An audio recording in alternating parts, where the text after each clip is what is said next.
Hello दोस्तों, स्वागत है आप लोग अवसर सर्कल में।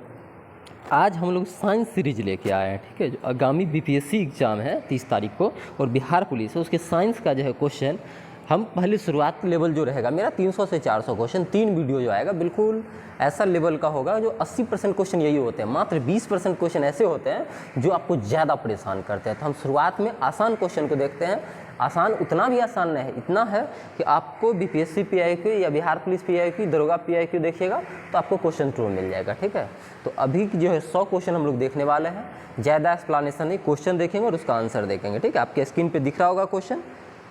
पहला क्वेश्चन है कि किसने विद्युत चुंबकत्व और प्रकाश के संयोजन द्वारा यह प्रदर्शित किया कि प्रकाश एक विद्युत चुंबकीय तरंग है, यानी प्रकाश एक विद्युत चुंबकीय तरंग है। किसने बताया था? चुंबकत्व और प्रकाश के संयोजन द्वारा। सही आंसर इसका क्या हो जाएगा? मैक्सवेल का विद्युत चुंबकीय तरंग सिद्धांत याद कीजिए। अगला क्वेश्चन है चालक का प्रतिरोध किससे बढ़ता है? लंबाई में वृद्धि, तापमान में वृद्धि, या अनुप्रस्थ काट क्षेत्र में वृद्धि, या इनमें से सभी में कमी? दूसरा है, तो सही आंसर इसका क्या हो जाएगा कि इनमें से सभी में कमी। ठीक है, कह रहा चालक का प्रतिरोध किससे बढ़ता है? ठीक है, चालक का प्रतिरोध किससे बढ़ता है? तो इनमें से सभी हो जाएगा। नेक्स्ट क्वेश्चन है आपका त्वरित चालक बनाने के लिए जो उपयुक्त धातु है लोहा, कॉपर, एल्युमिनियम, जिंक। सही आंसर इसका हो जाएगा कॉपर। क्या हो जाएगा? कॉपर। नेक्स्ट क्वेश्चन है आपका 4 नंबर कि स्टेबलाइजर जो होता है वो किस सिद्धांत पे काम करता है? स्टेबलाइजर किस सिद्धांत पे काम करता है? पहला ऑप्शन है आपका ट्रांजिस्टर, दूसरा ट्रांसफार्मर, तीसरा संधारित्र और चौथा इनमें से कोई नहीं। सही आंसर इसका क्या हो जाएगा? सही आंसर इसका हो जाएगा ट्रांसफार्मर के सिद्धांत पे। स्टेबलाइजर घर में लगाते हैं ना, वो ट्रांसफार्मर के सिद्धांत पे काम करता है। अगला है कि कैथोड किरण होती है अल्फा कण की स्ट्रीम, इलेक्ट्रॉन की स्ट्रीम, या विद्युत चुंबकीय तरंग, या विकिरण। तो आपको पता होगा इलेक्ट्रॉन की जो है वो स्ट्रीम यानी धाराएं होती है, उसी को कैथोड किरण बोलते हैं। तो 5 क्वेश्चन तक मुमकिन कोई दिक्कत नहीं होना चाहिए। ठीक है, जो चीज़ दिक्कत हो आप लोग कमेंट सेक्शन में उस बात को बता सकते हैं कि सर ये चीज़ इस वीडियो में समझ नहीं आई थी। ठीक है, अगला क्वेश्चन है 6 नंबर कि किसी अर्धचालक को गर्म करने से उसके प्रतिरोध पे क्या प्रभाव पड़ेगा? कोई अर्धचालक उसको गर्म कीजिए और हीट कीजिए तो उसके प्रतिरोध पे क्या प्रभाव पड़ेगा? आपको पता होना चाहिए कि प्रतिरोध उसका क्या हो जाएगा? घट जाएगा, और उसके इलेक्ट्रॉन उछल के मतलब जो है वेंड होते हैं उसको क्रॉस कर जाएंगे और उसमें चालकता आ जाएगा। अर्धचालक को गर्म करने पर विद्युत धारा प्रवाहित होने लगी, इसका मतलब प्रतिरोध घट जाएगा। 7 है निम्नलिखित में कौन से एक आवेश रहित कण है? यानी कौन एक आवेश रहित कण है जिसपे आवेश नहीं है? अल्फा कण, इलेक्ट्रॉन, प्रोटॉन या न्यूट्रॉन। सही आंसर इसका क्या हो जाएगा? न्यूट्रॉन। ठीक है, न्यूट्रॉन।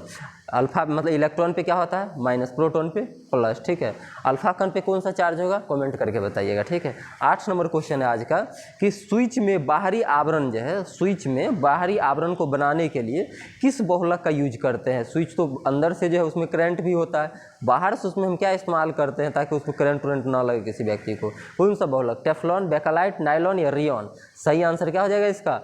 बेकेलाइट। क्या हो जाएगा? बेकेलाइट हो जाएगा। अगला क्वेश्चन है कि पृथ्वी पर प्लायन वेग एस्केप वेलोसिटी, ठीक है, क्या है? पहला चंद्रमा पर प्लायन वेग से कम है, दूसरा पिंड के द्रव्यमान पर निर्भर करता है, तीसरा प्रक्षेपण की दिशा पर निर्भर करता है, चौथा उस ऊंचाई पर निर्भर करता है जहां से वस्तु को प्रक्षेपित किया जाता है। सही आंसर इसका हो जाएगा उस ऊंचाई पर डिपेंड करेगा जहां से वस्तु को प्रक्षेपित किया जाएगा। एस्केप वेलोसिटी प्लायन वेग का मान, ध्यान रखिए किस वेग का मान?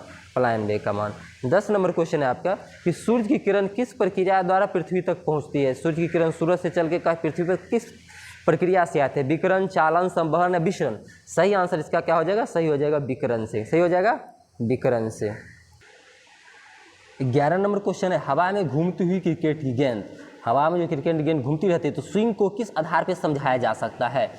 हवा की दिशा में अचानक परिवर्तन, हवा का उछाल, या हवा के कारण अशांति, या बर्नौली का प्रमेय? तो सही आंसर हो जाएगा इसका हवा के कारण अशांति। ठीक है, ये 11 क्वेश्चन आपको जो कहीं कोई दिक्कत नहीं। चलिए 12वां क्वेश्चन की तरफ चलते हैं हम लोग। आज का 12 नंबर क्वेश्चन है कि एक बार आराम से जो है बड़ी संख्या में छोटे टुकड़ों में फट जाता है। अच्छा, एक बम आराम से बड़ी संख्या में छोटे टुकड़ों में फट जाता है, सभी अंश का कुल संवेग क्या होगा?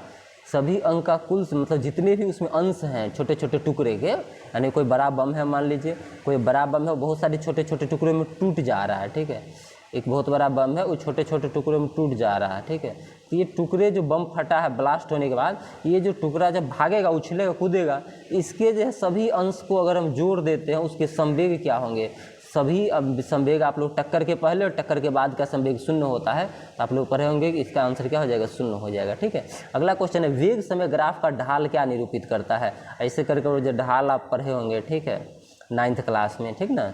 इधर वेग है, इधर मानिए समय है, ठीक है, ये वेग है और ये समय है, ये एक्स एक्सिस, नहीं ये वाई एक्सिस और ये एक्स एक्सिस। ये जो है वेग और समय का ग्राफ जो है क्या देगा आपको, सही आंसर आ जाएगा त्वरण देगा। ठीक है, क्या देगा, त्वरण देगा।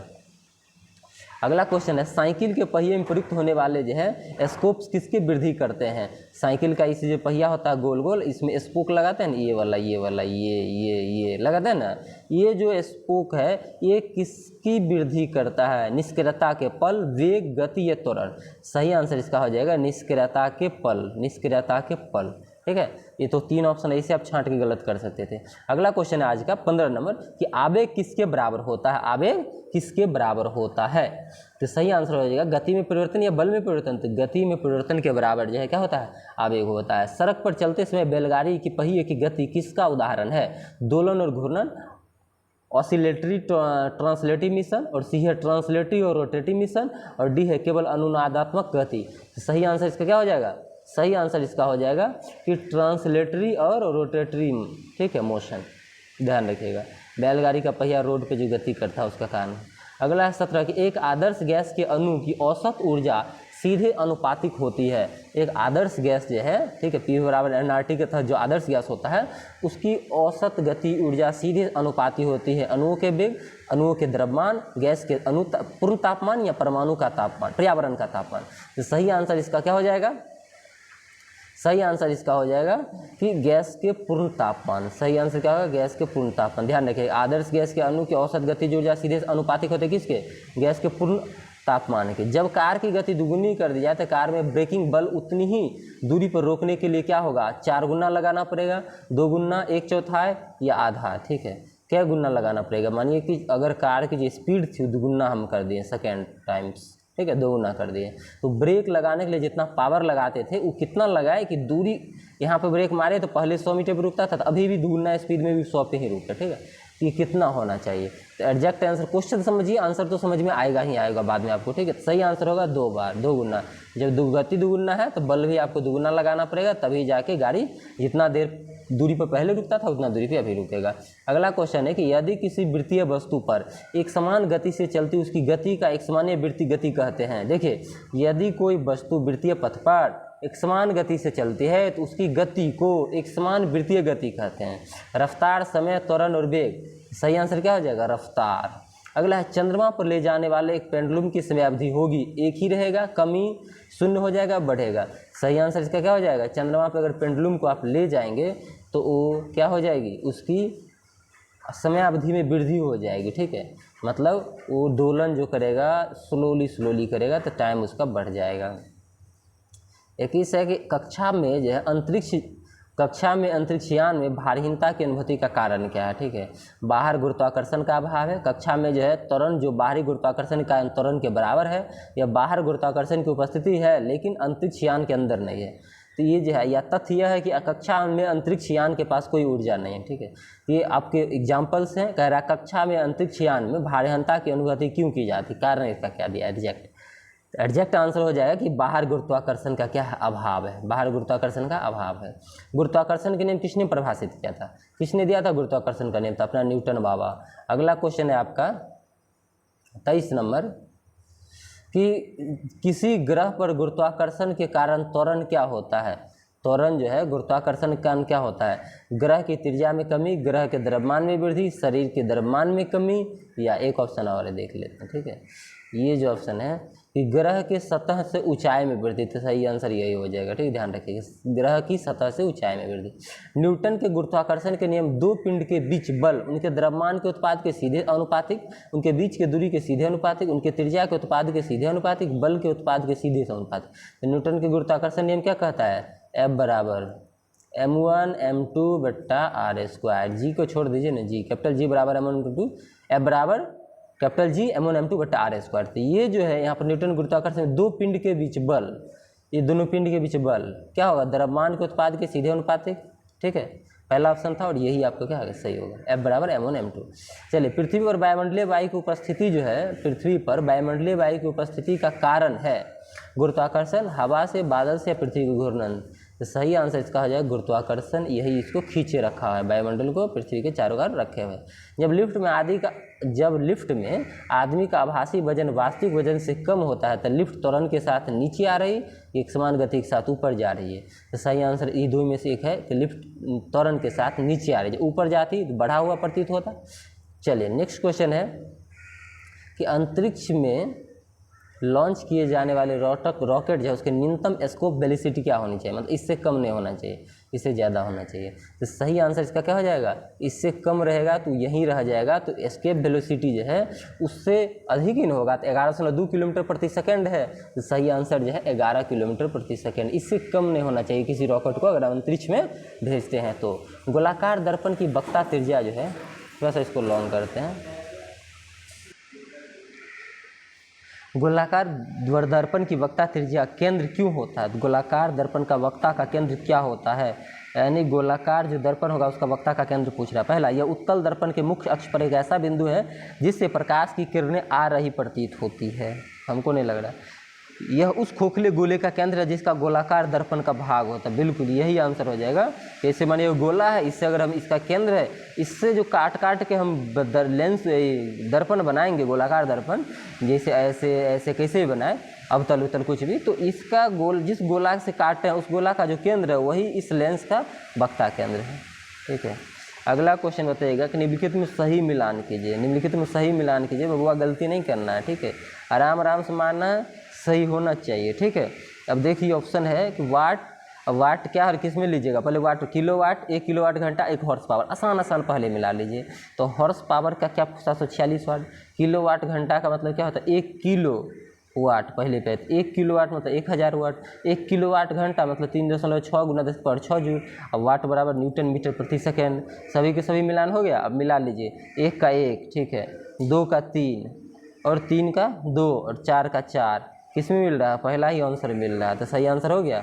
अगला क्वेश्चन है आपका 30 नंबर कि एक गोलीय दर्पण के जो है, एक गोलीय दर्पण के प्रावर्ती पृष्ठ के मध्य एक बिंदु होता है जिसे क्या कहते हैं, एक गोलीय दर्पण के प्रावर्ती पृष्ठ के मध्य एक बिंदु होता है जिसे क्या कहते हैं, ध्रुव, द्वारक, त्रिज्या या फोकस। सही आंसर इसका क्या हो जाएगा, सही आंसर इसका हो जाएगा ध्रुव बोलते हैं। एक गोलीय दर्पण के प्रावर्ती पृष्ठ के मध्य, ये गोलीय दर्पण है, ठीक है, ये जो गोलीय दर्पण इसका प्रावर्तक पृष्ठ मानिए ये था, ठीक है, किधर से भी ले लीजिए, इसी साइड से ले लेते हैं, फिर से फिगर बनाते हैं। ये मानिए अवतल है, ठीक है, तो उत्तल है मान लीजिए, तो ये अंदर से कलई होगा, ठीक है, दर्पण है इसीलिए। अब ये जो है परावर्तक जो पृष्ठ था इसके मध्य में, सेंटर में, ये जो हम जहाँ पे रख रहे हैं पेन, ये बिंदु जो है, ये बिंदु, ये वाला भाग, इसी को हम ध्रुव बोलते हैं। ठीक है, अगला क्वेश्चन है पृथ्वी के सतह पर गुरुत्वाकर्षण का त्वरण का मान क्या होगा। तो गुरुत्वाकर्षण का त्वरण का मान पृथ्वी पर कितना, 9.8 मीटर प्रति सेकेंड। ये सब द्वारा नहीं। प्रकाश का क्वांटम सिद्धांत किसके द्वारा प्रदान किया गया था, आइंस्टीन, फैराडे, प्लैंक या न्यूटन। सही आंसर क्या हो जाएगा इसका, सही आंसर बताइए, इतना सा आसान क्वेश्चन दिए हैं। क्वांटम सिद्धांत किसने दिया था, तो क्वांटम सिद्धांत प्लैंक ने दिया था। ठीक है, थोड़ा सा और जूम आउट करना पड़ेगा, क्या नहीं दिख रहा है तो बोल दीजिए, थोड़ा सा जूम आउट करने में क्या है। बर्फ पानी पर तैरती है क्योंकि उसका घनत्व पानी के समान है, पानी से अधिक है, पानी से कम है।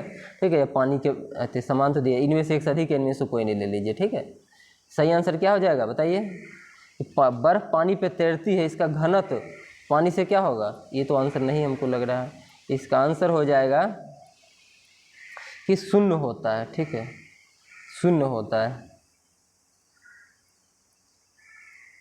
अगला क्वेश्चन है 35 नंबर कि पानी से भरे गिलास में जो है रखा गया नींबू, पानी से भरे गिलास में रखा गया नींबू गिलास के बगल में देखने और वास्तविक आकार से बड़ा लगता है, इसका क्या कारण है। ये मानिए गिलास है, ठीक है, ये गिलास है, इसके अंदर पानी भरा था, इसमें नींबू एगो रख दिया, इस साइड से देख रहे हैं ना, तो ये नींबू बहुत बड़ा लग रहा है, इसका क्या कारण है, प्रकाश का परावर्तन, प्रकाश का अपवर्तन।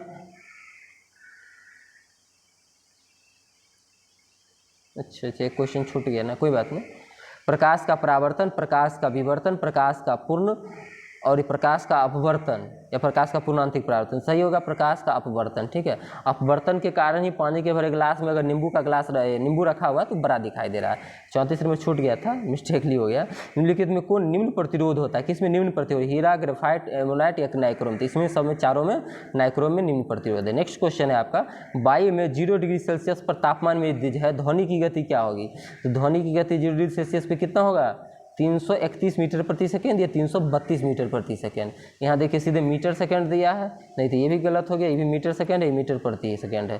330 जब 31 है ऑप्शन में तो 31 होगा, सही आंसर 31 हो गया। अगला क्वेश्चन है कि यदि एक वस्तु की गतिज ऊर्जा, यदि एक वस्तु की गतिज ऊर्जा उसके प्रारंभिक मान का 256 गुना है तो उसका नया संवेगीय क्या होगा, उसके प्रारंभिक मान का 16 गुना, उसके प्रारंभिक मान का 8 गुना, उसके प्रारंभिक मान का 32 गुना, यानी प्रारंभिक मान के समान। तो सही आंसर इसका क्या हो जाएगा, उसके प्रारंभिक मान के 16 गुना, ठीक है, ध्यान रखिएगा।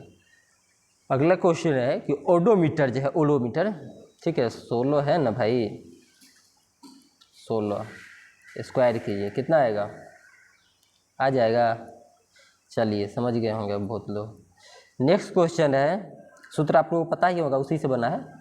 अगला क्वेश्चन है कि ओडोमीटर एक ऐसा उपकरण है जिसमें उपयोग जो है गाड़ी के खाली स्थान मापने में किया जाता है। तो गाड़ी का क्या मापते हैं आप ओडोमीटर से, गाड़ी की दूरी मापते हैं, क्या मापते हैं, गाड़ी की दूरी, जितना दूरी चला है। निम्नलिखित में किस राशि का मान स्थान बदलने पे परिवर्तित नहीं होता है, द्रव्यमान, घर्षण के कारण बल, वजन या गुरुत्वाकर्षण। सही आंसर इसका क्या हो जाएगा, सही आंसर हो जाएगा द्रव्यमान, वही रहेगा, ठीक है। भार बदलेगा, जगह चेंज होने, पृथ्वी से चंद्रमा, चंद्रमा से पृथ्वी लाए, कहीं भी ले जाए। पानी के जो है ऊपर, पानी के द्वारा ऊपर की तरफ लगाया गया बल को क्या बोलते हैं, पानी में अगर किसी वस्तु को डुबाएंगे ऊपर जो बल लगेगा उसको कौन सा बोलेंगे, उत्प्लावक बल बोलते हैं।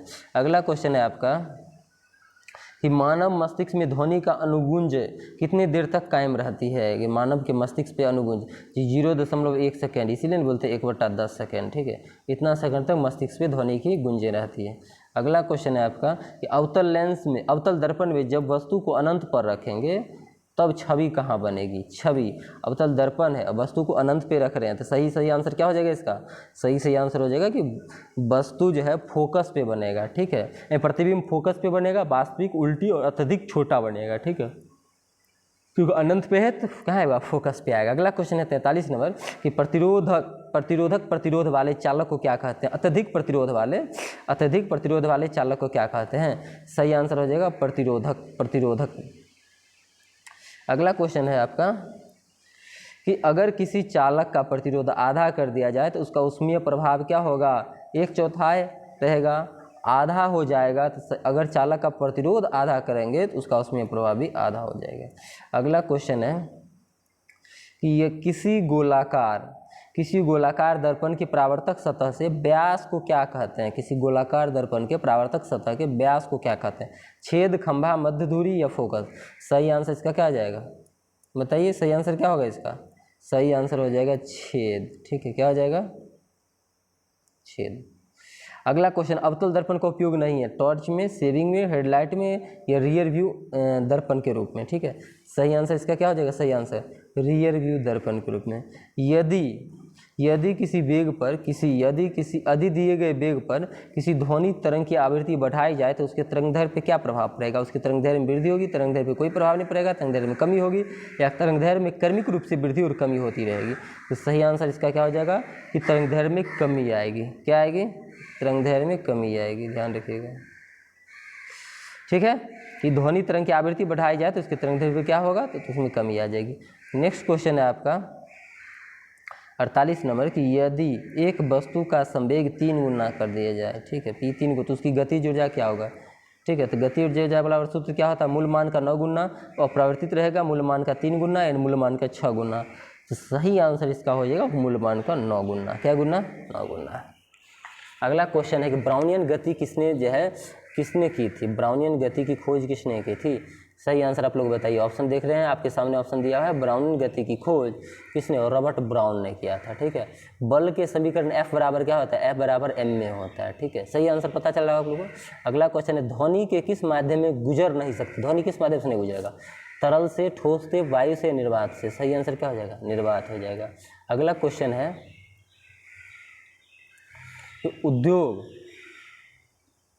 उद्योग में प्रयुक्त शक्ति यानी पावर की इकाई क्या है, तो हॉर्स पावर। कोई ये 1 हॉर्स पावर 746 वाट का होता है, कोई फैक्ट्री में यही लगाते हैं। काम करने की क्षमता को क्या कहते हैं, तो काम करने की जो क्षमता होगी उसको हम ऊर्जा बोलेंगे। क्या बोलेंगे, ऊर्जा बोलेंगे। निम्नलिखित में जो है, निम्नलिखित उपकरणों में कौन सा चालक में विभवांतर बनाए रखने में मदद करता है, ठीक है। निम्नलिखित उपकरण में कौन सा चालक भी विभवांतर बनाए रखने में मदद करता है, सेल या बैटरी, एमीटर, गैल्वेनोमीटर या वोल्टमीटर। तो आप लोगों को पूरा अच्छा से करवाए थे ये सब चीज़ें, ठीक है। सही आंसर हो जाएगा सेल या बैटरी, यही विभवांतर 2 बिंदुओं के बीच बना के रखता है। अगला क्वेश्चन है कि स्पष्ट गूंज सुनने के लिए मूल ध्वनि और परावर्तक ध्वनि के बीच कितना समय अंतराल जो है कम से कम होना चाहिए। तो कितना मस्तिष्क पे कितना रहता है, 0.1 सेकंड का टाइमिंग, ठीक है। तो सही आंसर क्या हो जाएगा, 0.1 सेकंड। इतना तो दूरी ध्वनि को तय करना ही पड़ेगा, तभी जाके हम सुन पाएंगे स्पष्ट। यांत्रिक ऊर्जा किनका योग है, यांत्रिक ऊर्जा जो है किसका योग है, गतिज ऊर्जा, स्थितिज ऊर्जा का, रासायनिक ऊर्जा, विद्युत ऊर्जा का, या स्थितिज ऊर्जा ऊष्मा ऊर्जा का। सही आंसर क्या हो जाएगा इसका, सही आंसर हो जाएगा इसका, बताइए। यांत्रिक ऊर्जा क्या है, गतिज ऊर्जा और या स्थितिज ऊर्जा, यही दोनों का ना, बिल्कुल। गतिज ऊर्जा और स्थितिज ऊर्जा का योग होता है। चलिए चलते हैं आज के 57 नंबर क्वेश्चन की तरफ। ये है आपका 57 नंबर क्वेश्चन। यदि आप एक दर्पण में देखते हैं, पाते हैं कि छवि जो है आपसे छोटा है, तो दर्पण कैसा है। अगर आपसे आईना सामने खड़ा हुए और आपकी छवि फोटो आपसे छोटा है, दर्पण किस प्रकार का, समतल, उत्तल, अवतल, उत्तल या समतल।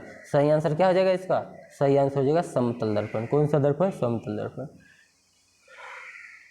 एक कंडक्टर का प्रतिरोध किसके व्युत्क्रमानुपाती होगा, एक कंडक्टर का यानी चालक पदार्थ का प्रतिरोध किसका व्युत्क्रमानुपाती होगा। सही आंसर हो जाएगा अनुप्रस्थ काट क्षेत्रफल के, बढ़ाएंगे तो उसका प्रतिरोध घटता जाएगा। अगला क्वेश्चन है आपका कि सेल्सियस व केल्विन तापमान को बदलने के लिए निम्नलिखित में से क्या करना होगा। सेल्सियस में से केल्विन पर तापमान को बदलने के लिए क्या करें हम, ठीक है। देखिए तापमान को 273 से गुना करें, 273 जोड़ दें, 273 से विभाजित करें, 273 घटा दें।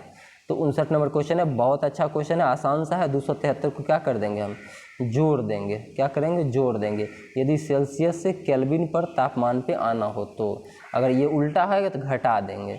निम्नलिखित उल्लेखनीय गतिविधि में किस स्थितिज ऊर्जा को गतिज ऊर्जा में परिवर्तित किया गया है। स्थितिज ऊर्जा को गतिज ऊर्जा में, एक पटाखे का विस्फोट, एक टॉर्च का ऑन करना, एक पेंडुलम का झूलना, एक टॉर्च को ऑफ करना। तो सही आंसर क्या हो जाएगा इसका, सही आंसर हो जाएगा एक टॉर्च को ऑफ करना, ध्यान रखिएगा। ये स्थितिज ऊर्जा को गतिज ऊर्जा में परिवर्तित किया गया। अगला क्वेश्चन बताइएगा कि जब एक आवेग के आगे की दिशा में कूदता है, ठीक है, एक सेकंड, जब एक नाविक आगे की दिशा में कूदता है तो नाव पीछे की तरफ हट जाती है। ये न्यूटन के किस नियम को दर्शा रहा है, यह न्यूटन के किस नियम को दर्शा रहा है, गति का पहला, दूसरा या तीसरा। तो ये सही आंसर होगा गति के नियम का तीसरा है, ठीक है। प्रतिक्रिया के बराबर विपरीत प्रतिक्रिया हो रही है। हवा जो है, प्रकाश की गति अधिकतम किस माध्यम में होगा, हवा, पानी, निर्वात, कांच। सही आंसर बताइए। सही आंसर इसका हो जाएगा निर्वात। हाँ, प्रकाश की गति अधिकतम निर्वात में होती है, 3 लाख किलोमीटर प्रति सेकेंड।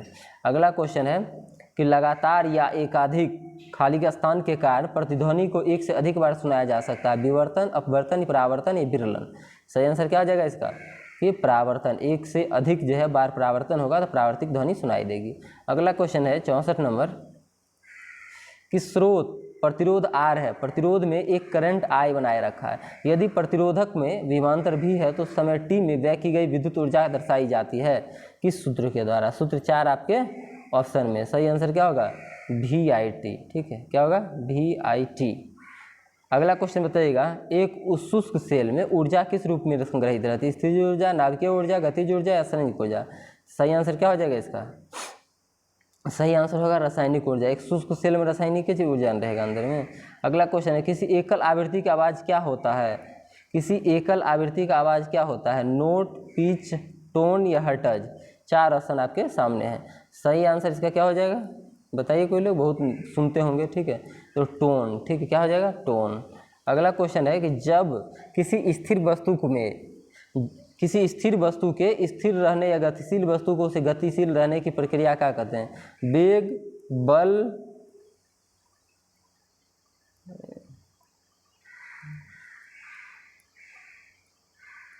इधर एक सेकंड बस, एक सेकंड आप लोग रुक जाइए, ऑप्शन यहीं पे था। एक क्वेश्चन है आपका, ये है कि किसी वस्तु के स्थिर रहने या गतिशील वस्तु को उसे गति में गतिशील रहने की प्रक्रिया क्या कहलाएगी, तो हो जाएगा संवेग या जड़त्व। सही आंसर क्या हो जाएगा आपका, इसका सही आंसर इसका हो जाएगा आपको जड़त्व। ठीक है। प्रतिरोध की SI, यह प्रतिरोध की SI इकाई क्या है, कूलम, ओम या न्यूटन या जूल। ठीक है। प्रतिरोध की SI मात्रक क्या होगी, सही आंसर आपका क्या हो जाएगा, प्रतिरोध को क्या बोलते हैं हम लोग बताइए, ओम। ठीक है, तो ओम। सर्च लाइट परावर्तक कौन सा है, अवतल, उत्तल, बेलनाकार या समतल, कौन सा दर्पण, सही आंसर इसका क्या हो जाएगा, अवतल दर्पण। सर्च लाइट में प्रतिरोध का SI ओम मान लीजिए। संवेग किसके गुणनफल के व्यक्त किया जा सकता है, सम्मान को द्रव्यमान और संवेग को किस किस के, द्रव्यमान और वेग, इसके गुणनफल से संवेग को सूचित किया जाता है। P बराबर mv। अरे यही तो है, और क्या रहेगा। निम्नलिखित में कौन सी भौतिक राशि कार्य करने की जो है दर कहलाती है, कार्य करने की दर। ठीक है, ये किसको बोलते हैं, तो सही आंसर जाएगा शक्ति। कार्य करने की दर को शक्ति कहते हैं। 20 kg भार की एक वस्तु को 2 मीटर की ऊंचाई तक उठाया जाना है, उस पर गुरुत्वाकर्षण बल लगाया जाता है, तो कितना होगा उसका मान, जबकि जी का मान भी दे दिया है 10। ठीक है, मीटर प्रति सेकेंड। तो 20 kg भार की एक वस्तु को 2 मीटर की ऊंचाई तक उठाना है और गुरुत्वाकर्षण का बल का मान निकालना है, जबकि जी बराबर 10 है। ठीक है, 4 ऑप्शन है, 410, 450, 40 या 100 जूल। सही सही इसके जो है आंसर लगाने। तो सही आंसर इसका क्या हो जाएगा, सही आंसर इसका हो जाएगा 400 जूल। ठीक है, ध्यान रखिएगा। अगला क्वेश्चन बताइएगा कि संवेग की इकाई क्या है, kg मीटर प्रति second square, kg metre second square, kg metre प्रति सेकेंड या kg मीटर सेकेंड। सही आंसर इसका क्या हो जाएगा, सही आंसर kg मीटर प्रति सेकेंड। निम्नलिखित में कौन सा उपकरण रासायनिक ऊर्जा को विद्युत ऊर्जा में बदलता है, रासायनिक ऊर्जा को विद्युत ऊर्जा में बदलता है। विद्युत सेल, विद्युत पंखा, विद्युत हीटर, हेयर ड्रायर, तो विद्युत सेल हो जाएगा। 75 नंबर क्वेश्चन के प्रकाश संश्लेषण के दौरान बने उत्पाद में कौन से जो है ग्लूकोज, जल और ऑक्सीजन, ग्लूकोज, ऑक्सीजन, स्टार्च, जल और ऑक्सीजन, स्टार्च और ऑक्सीजन। तो सही आंसर इसका क्या हो जाएगा, सही आंसर इसका हो जाएगा आपका कि स्टार्च और ग्लूकोज, जल और ऑक्सीजन। प्रकाश संश्लेषण के दौरान बने उत्पाद यही ना, ग्लूकोज बनता है, पानी और ऑक्सीजन बनता है। चलिए देखते हैं next question 76 number. 76 number question है, किसके अनुरूप वस्तु की गतिज ऊर्जा में वृद्धि होगी, घर्षण, बल, समय और गति। सही आंसर इसका क्या हो जाएगा, गति। गतिज ऊर्जा बढ़ेगा किसके कारण, गति के कारण। अगला है, एक लेंस में +2 डायोप्टर की शक्ति है, लेंस किस्म और उसकी फोकल लंबाई क्या होगी, दोनों चीज़ दे दिया, लेंस क्या होगा और उसकी फोकस f क्या होगा, और उसकी लेंस की क्षमता दे दिया। P बराबर सूत्र क्या होता है, 1/f। पता नहीं, हम पढ़ने बैठते हैं आजकल, वीडियो बनाने से नींद आने लगती है। तो लेंस की क्षमता 2 डायोप्टर दिया है, तो अगर P आपको पता है 2, ठीक है, 1 और f, ठीक है। अब f बराबर 1/2 आ जाएगा ये, लेकिन मीटर में आएगा, ठीक है, तो हाफ मीटर, तो इसको सेंटीमीटर में बदलेंगे। ठीक है, अगर मीटर में ही रहने देना है तो दशमलव आ जाएगा। ठीक है, दशमलव हुआ ना, 0.5।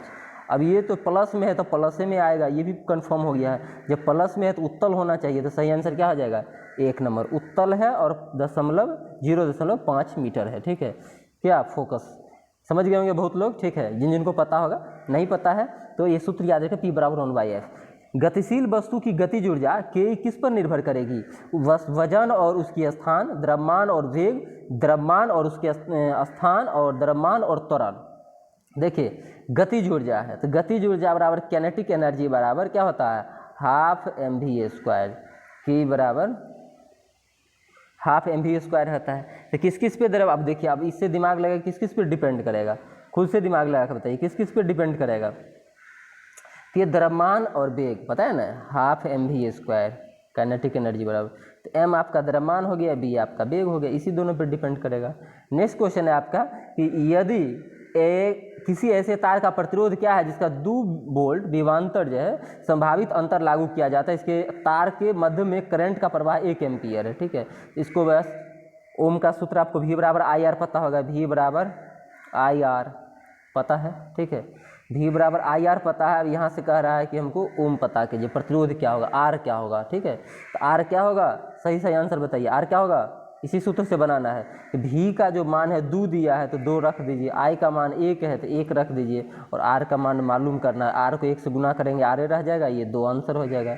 2 कितना आसान सा चीज़ें। ठीक है, देखने से डर जाते हैं लोग। अगला क्वेश्चन है कि यदि किसी वस्तु को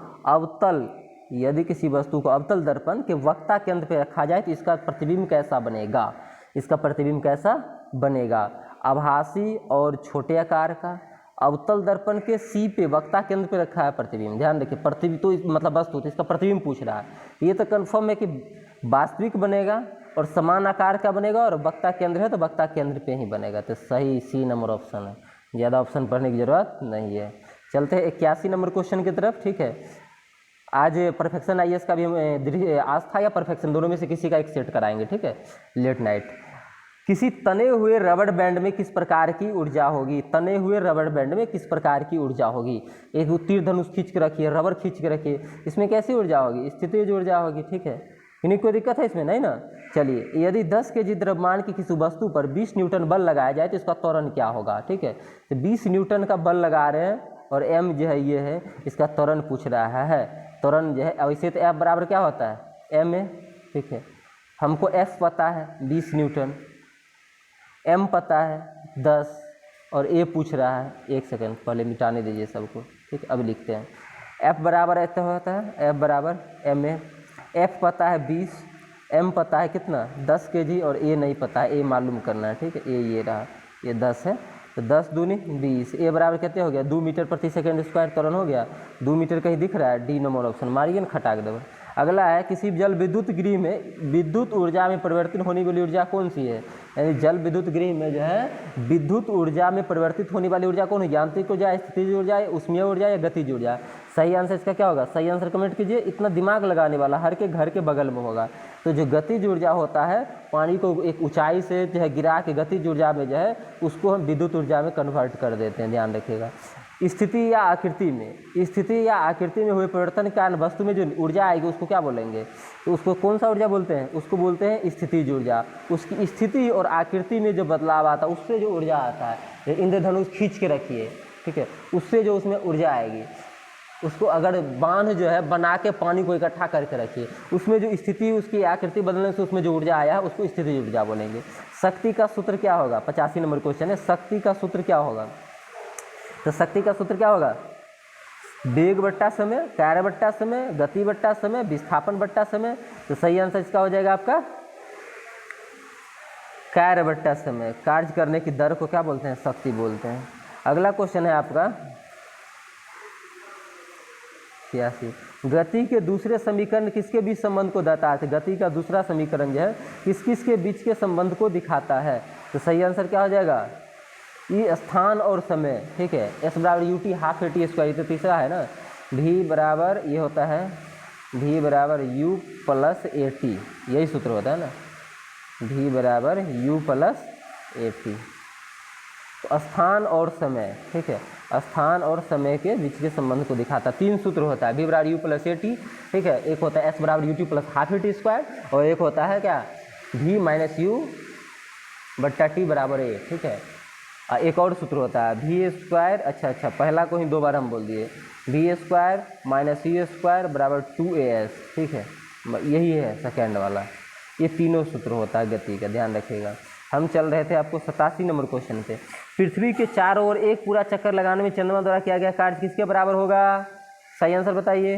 ये जो है गुरुत्वाकर्षण बल चंद्रमा की कक्षा में परिधि के बराबर नहीं, केंद्र अभिमुखी बल और चंद्रमा की कक्षा की त्रिज्या के गुणनफल के, ये सही है। ठीक है, सही आंसर पता चल गया। अगला क्वेश्चन है, तापीय अपघटन के दौरान अमोनियम नाइट्रेट उत्पन्न करता है। अमोनियम नाइट्रेट क्या उत्पन्न करेगा? N2 plus H2O, N2O plus H2O, NH3 plus NO, NH3 plus N2O। सही आंसर क्या हो जाएगा इसका? N2O plus H2O। तापीय अपघटन के दौरान अमोनियम नाइट्रेट ये उत्पन्न करेगा। ठीक है, ध्यान रखना। नेक्स्ट क्वेश्चन है आपका 89 नंबर, कि वाहन जो होता है कोई भी 4 चक्का गाड़ी, उसके हेडलाइट में कौन सा दर्पण होगा? तो कमेंट कीजिए कौन सा दर्पण होता है हेडलाइट में। अरे बबुआ ये तो नहीं पूछिए हमसे, इतने आसान। उसके हेडलाइट कह रहा है। ठीक है, हेडलाइट अवतल दर्पण। ठीक है, साइड मिरर कह देता उत्तल दर्पण। गति का पहला समीकरण किसके बीच संबंध दिखाता है? गति का पहला समीकरण वेग और त्वरण के बीच संबंध दिखाता है। वेग और त्वरण, भी बराबर नहीं, ये हो अभी तुरंत बताया ना, भी minus you v minus you बराबर ए टी या v बराबर यू प्लस ए टी, जो भी कह दीजिए, दोनों में से कोई भी हो जाएगा। v बराबर v minus U A plus T A T, ठीक है। यहाँ से हम सूत्र ए बराबर निकालते हैं ना, इसका ए का अगर हमको सूत्र निकालना होता है, ए बराबर निकलता है ना आपको v माइनस यू बट्टा टी, यही सूत्र जो निकलता है, यही तो पहला है। देखिए दिखा रहा है पहला समीकरण आपको, वेग, ठीक है, और त्वरण, इसी के बीच संबंध दिखा रहा है। अगला है रिक्त स्थान के जो सबसे उपयुक्त विकल्प, ध्वनि की पिच किस पर निर्भर करेगी? आवृत्ति, लय, आयाम और तरंग दैर्घ्य। सही आंसर क्या हो जाएगा इसका? आवृत्ति पे, ध्वनि की पिच उसकी आवृत्ति पे निर्भर करेगी। नेक्स्ट क्वेश्चन है आपका 92 नंबर कि न्यूटन द्वारा गणित की निम्नलिखित शाखा में किसके आविष्कार किया गया था? न्यूटन ने गणित की किस शाखा का आविष्कार किया है? चलते हैं ऑप्शन पे। ऑप्शन है आपका तर्क, ज्यामिति, गणना और बीजगणित। सही आंसर क्या हो जाएगा इसका? गणना। क्या हो जाएगा? गणना। गोलाकार दर्पण की प्रतिबिंब सतह पर केंद्र को क्या कहते हैं? गोलाकार दर्पण की प्रतिबिंब सतह के केंद्र को क्या कहते हैं? ध्रुव, त्रिज्या, वक्ता का केंद्र या फोकस। सही आंसर क्या हो जाएगा? ध्रुव। कोई भी गोलाकार दर्पण है उसके प्रतिबिंब सतह के जो है प्रतिबिंब सतह के केंद्र को पी बोलते हैं, यही क्या होता है? ध्रुव होता है। साइकिल की सवारी करते समय निकलने वाली ऊर्जा किस रूप में नहीं होगी? साइकिल की सवारी करते समय निकलने वाली ऊर्जा किस रूप में नहीं हो सकता है? गतिज ऊर्जा, रासायनिक ऊर्जा, ऊष्मीय ऊर्जा या यांत्रिक ऊर्जा। सही आंसर क्या हो जाएगा? रासायनिक ऊर्जा। रासायनिक नहीं होगा, गतिज भी होगा, शरीर सुषमा भी निकलेगा, और यांत्रिक ऊर्जा जो है गतिज ऊर्जा और स्थितिज ऊर्जा का हिस्सा है, ये रासायनिक सिर्फ नहीं होगा। अगला है आपका 95 नंबर क्वेश्चन आज का। ओम के नियम के अनुसार यदि करंट I बढ़ता है तो संभवीय वोल्टेज क्या होगा? स्थिर रहेगा, प्रतिरोध कम हो, विभवांतर घट जाएगा, प्रतिरोध बढ़ता जाएगा, प्रतिरोध अपरिवर्तित रहेगा। तो सही आंसर इसका हो जाएगा कि स्थिर रहेगा। क्या रहेगा? स्थिर। करंट बढ़ता है और संभावित वोल्टेज क्या होगा? स्थिर रहता है ओम के नियम के हिसाब से। अगला क्वेश्चन है 96 नंबर कि जब प्रकाश की एक किरण एक सघन माध्यम से विरल माध्यम में यात्रा करती है तो वह किस दिशा में मुड़ेगी? सघन माध्यम से विरल माध्यम से मतलब बहुत भीड़ भाड़ा इलाका से कहीं फैल फैल, आप रोड पे मोटरसाइकिल चला रहे हैं सोचिए, और आप अभी मार्केट में थे और मार्केट से घर आ रहे थे, तो अब जो है फाका पड़ा है, रोड खाली खाली है, तो आप क्या कीजिएगा? एकदम दूर दूर भागिएगा, स्पीड में लहरियाँ लूटती हुई गाड़ी चलाइएगा, ठीक है। अभिलंब से दूर जाइएगा और आपकी गति क्या होगी? बढ़ जाएगी। किन्हीं कोई समस्या इसमें नहीं होना चाहिए। लहरियाँ लूटने से याद आ गया ना। अगला, जब किसी संकुचित स्लिंकी को छोड़ा जाता है तो स्थितिज ऊर्जा को किस ऊर्जा में परिवर्तित करेगा? तो ये जो है स्थिति, जब संकुचित आप स्प्रिंग समझ लीजिए, उसको छोड़िएगा तो स्थितिज ऊर्जा क्या कर देगा? गतिज ऊर्जा बना देगा तुरंत। अगला क्वेश्चन 98 है कि जब वस्तु को ध्रुव और फोकस F के बीच में रखे, P और F के बीच में, और एक अवतल दर्पण द्वारा बनाएगी छवि कहाँ बनेगा? अवतल दर्पण में। तो P और F के बीच रखे हैं, तब सीधा सीधी जो है आप कहाँ जाइएगा? दर्पण के किधर जाइए? पीछे जाइए, दर्पण के पीछे चले जाइए, दर्पण के पीछे बनेगा, ठीक है, ध्यान रखना है। अगला क्वेश्चन है 99 कि जब 99 100 तक करके आज छोड़ देते हैं, ठीक है। जब उपयुक्त आवृत्ति की प्रकाश किसी धातु पृष्ठ पे पड़ता है तो इलेक्ट्रॉन का उत्सर्जन होता है, ठीक है। इसको कौन सा प्रभाव है? इसी को प्रकाश विद्युत प्रभाव बोलते हैं, ठीक है। और पार्सेक किसका जो है मात्रक है? तो पार्सेक किसका मात्रक है? सही सही बताइए। पार्सेक किसका मात्रक है? तो पार्सेक दूरी का मात्रक है। एक पार्सेक बराबर कितना मीटर होता है? कमेंट कीजिएगा। 100 क्वेश्चन आपको आज हम कंप्लीट कराए हैं। ये बीपीएससी और बिहार पुलिस और दरोगा का एग्जाम है, उसके लिए रामबाण साबित होगा। सभी लोग इसी प्रकार के क्वेश्चन पूछ रहे हैं, ठीक है। 80% क्वेश्चन बीपीएससी में इसी प्रकार के होंगे, ठीक है। 4 ऑप्शन होंगे, 1/3 नेगेटिव है, तो PIQ पिछला वाला उल्टा के देखिए वैसा ही क्वेश्चन आएगा। ऐसा नहीं कि इतना ना हार्ड दे देगा कि बनेगा ही नहीं, और फिर 1/3 नेगेटिव हो रहेगा, बच्चा माइनस में घुस जाएगा इसी में, ठीक है। तो क्वेश्चन का लेवल जो है थोड़ा सा ठीक रखा जाएगा, ताकि नेगेटिव 1/3 है तो बच्चा कुछ मार्क्स गेन कर सके, ठीक है। और बिहार पुलिस वाला अपने आप को जो है इसमें समझिए कि बस इतना पीना है घोर के किसी तरह, मेरा काम हो जाएगा। साइंस में 400 क्वेश्चन लगभग हम जो है कराएंगे, ये 400 क्वेश्चन रट जाइए, ठीक है, कुछ नहीं देखना है, ठीक है। और ये आपको एग्जाम में बहुत ज़्यादा हेल्पफुल होगा। मिलते हैं शाम में, नेक्स्ट वीडियो जो आएगा आस्था IAS या दृष्टि IAS या परफेक्शन का, तीनों में से जो सेट मुझे मन कर गया वो सेट। ज़्यादातर उम्मीद है परफेक्शन का कराएं, क्योंकि क्वेश्चन थोड़ा सा लेवल का है। तो परफेक्शन का 75 क्वेश्चन या 150 का 150 क्वेश्चन एक वीडियो में शाम में हम दे रहे हैं, ठीक है। ठीक है, टाटा बाय बाय, मिलते हैं अगले वीडियो में।